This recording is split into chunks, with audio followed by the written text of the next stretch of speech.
வணக்கம் நண்பர்களே, நான் உங்கள் பிரசன்ன வெங்கடேசன், பிஸ்னஸ் கோச். நிறைய தடவை பேசிட்டேன், எங்க வீடியோ இல்லையா, மீட்டிங் இல்லையா. பட் ஆனாலும் இது பற்றின புரிதல் நிறைய பேருக்கு இல்லை. நிறைய பேர் கேட்டே இருக்கிறாங்க.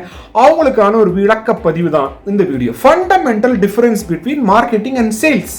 மார்க்கெட்டிங்னா என்ன? நிறைய என்டர்பிரினர்ஸ், பிஸ்னஸ் ஓனர்ஸ் நானே எல்லாம் பண்ணுறேனே, நானே மார்க்கெட்டிங் பண்ணுறேன், நானே சேல்ஸ் பண்ணுறேன் அப்படின்னு சொல்லிட்டு இருக்காங்க. மார்க்கெட்டிங்கோட அப்ஜெக்டிவ் என்ன, சேல்ஸோட அப்ஜெக்டிவ் என்ன, நான் மார்க்கெட்டிங்ல என்னெல்லாம் பண்ணணும், சேல்ஸ்ல என்னெல்லாம் பண்ணணும் அப்படிங்கிறத பற்றி இந்த வீடியோவில் டிகோட் பண்ண போகிற நண்பர்களே. நான் உங்கள் பிரசன்ன வெங்கடேசன், பிஸ்னஸ் கோச். எப்பயும் சொல்கிற மாதிரி நோட்ஸ் எடுத்துக்கோங்க, பேனா எடுத்துக்கோங்க. இந்த வீடியோ கண்டிப்பாக உங்களுக்கு யூஸ்ஃபுல்லாக இருக்கும். ஃபர்ஸ்ட் அண்ட் ஃபார்மோஸ்ட் வந்துட்டீங்களா, மார்க்கெட்டிங்கோட உண்மையான purpose is to generate leads. சேல்ஸோட உண்மையான purpose is to convert leads in the business. அதுதான் சேல்ஸ். எப்போ ஸ்டார்ட் ஆகும் அப்படின்னா, மார்க்கெட்டிங் எங்கே எண்ட் ஆகுதோ அங்கே தான் சேல்ஸ் ஸ்டார்ட் ஆகும். அப்போ நீங்கள் ஆக்டிவிட்டீஸ் என்னெல்லாம் பண்ணலாம் மார்க்கெட்டிங்கில், அதை பற்றி நம்ம ஒன்றுனா பார்ப்போம். பாயிண்ட் நம்பர் 1, நீங்கள் பார்த்தீங்கன்னா, நீங்கள் பண்ணக்கூடிய மார்க்கெட்டிங்னால அந்த கஸ்டமரோட அட்டென்ஷன் உங்கள் பக்கம் திரும்பணும். அது ரொம்ப ரொம்ப முக்கியமான விஷயம். நீங்கள் செய்யக்கூடிய ஒரு செயலால் கஸ்டமர் உங்களை கூர்ந்து கவனிக்க ஆரம்பிக்கிறாரா, என்னோட ப்ராடக்ட்டை பற்றி தெரிய ஆரம்பிக்குதா மார்க்கெட்டில் அப்படிங்கிறது தான் ரொம்ப ரொம்ப முக்கியமான விஷயம். இந்த ப்ராஸ்பெக்ட் கஸ்டமர்ஸ் என்ன உன்னிச்சு பார்க்குறாங்களா அப்படிங்கிறது தான். ரெண்டாவது, அந்த கஸ்டமருக்கு என்ன வேல்யூ நீங்கள் ஆட் பண்ணுறீங்க. அதாவது 3 விதமான கான்டென்ட் கண்டிப்பாக நீங்கள் மார்க்கெட்டிங்கில் கொடுக்கணும். ஒன்று எஜுகேஷன், ஒன்று என்டர்டெயின்மெண்ட், இன்னொரு என்கேஜ்மெண்ட். இதை பற்றி நான் தனியாக வீடியோ போட்டிருக்கேன், நீங்கள் தேடி பார்த்தீங்கன்னா அந்த வீடியோ இருக்கும், உங்களுக்கு அதையும் யூஸ்ஃபுல்லாக இருக்கும்.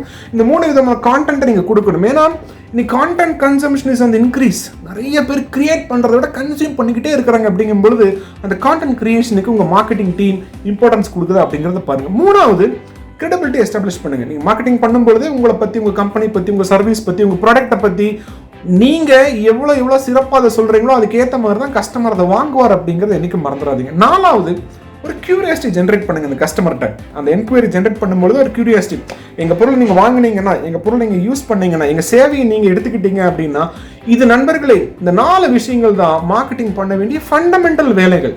சேல்ஸ் என்ன பண்ணலாம் அப்படின்னு பார்த்தீங்கன்னா, ஃபர்ஸ்ட் அண்ட் ஃபார்மோஸ்ட் நீங்கள் பார்த்தீங்க அப்படின்னா, அந்த கஸ்டமரோட தேவைகள் என்ன அதை நான் புரிஞ்சுக்கணும். ரொம்ப ரொம்ப முக்கியமான விஷயம். கரெக்டான ப்ராடக்ட்டை பிச் பண்ணணும், கரெக்டான சொல்யூஷன் கொடுக்கணும், கரெக்டான ஸ்ட்ராட்டஜி அவங்களுக்கு நான் இம்ப்ளிமெண்ட் பண்ணணும் அப்படிங்கிறது தான் சேல்ஸோட ஃபர்ஸ்ட் அண்ட் ஃபார்மோஸ்ட் வேலை. ரெண்டாவது, அந்த சொல்யூஷனை ப்ரெசென்ட் பண்ணணும் கஸ்டமர். சார், இந்த மாதிரி நீங்கள் எடுத்தீங்க அப்படின்னா, இந்த மாதிரி நீங்கள் பண்ணீங்க அப்படின்னா உங்கள் பிஸ்னஸ் இன்னும் அடுத்த கட்டத்துக்கு போகும் சார் அப்படின்ட்டு. 3வது, நெகோஷியேட் பண்ண வருவார் கஸ்டமர். நிறையா கேள்வி கேட்பார். அந்த அப்ஜெக்ஷன்ஸை ஹேண்டில் பண்ணுறதுக்கு சேல்ஸ் டீமுக்கு ஒரு கிளாரிட்டி இருக்கணும்.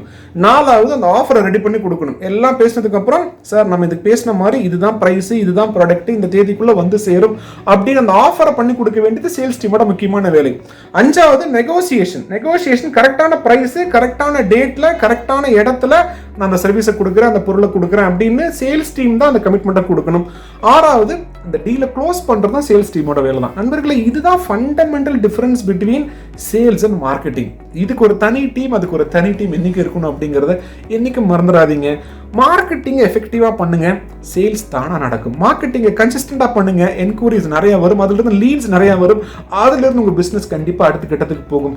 மனதை திறங்கள், மாற்றம் வரும். ஏற்கனவே சொன்ன மாதிரி பிஸ்னஸ் growth ஒர்க் ஷாப் நான் உங்களை இன்வைட் பண்ணுறேன் ரெஜிஸ்டர் பண்ணுறதுக்கு. 3 விஷயங்களை பற்றி நம்ம அந்த ஒர்க் ஷாப்பில் பேச போகிறோம். How to create goals, how to do marketing, how to recruit and retain right employees. இதை பற்றின ஒரு தெளிவு உங்களுக்கு இந்த ஒர்க் ஷாப் அட்டன் பண்ணதுக்கப்புறம் கண்டிப்பாக கிடைக்கும். ஆக்ஷன் எடுங்க friends. Action bring results, results bring happiness, and happiness is everything.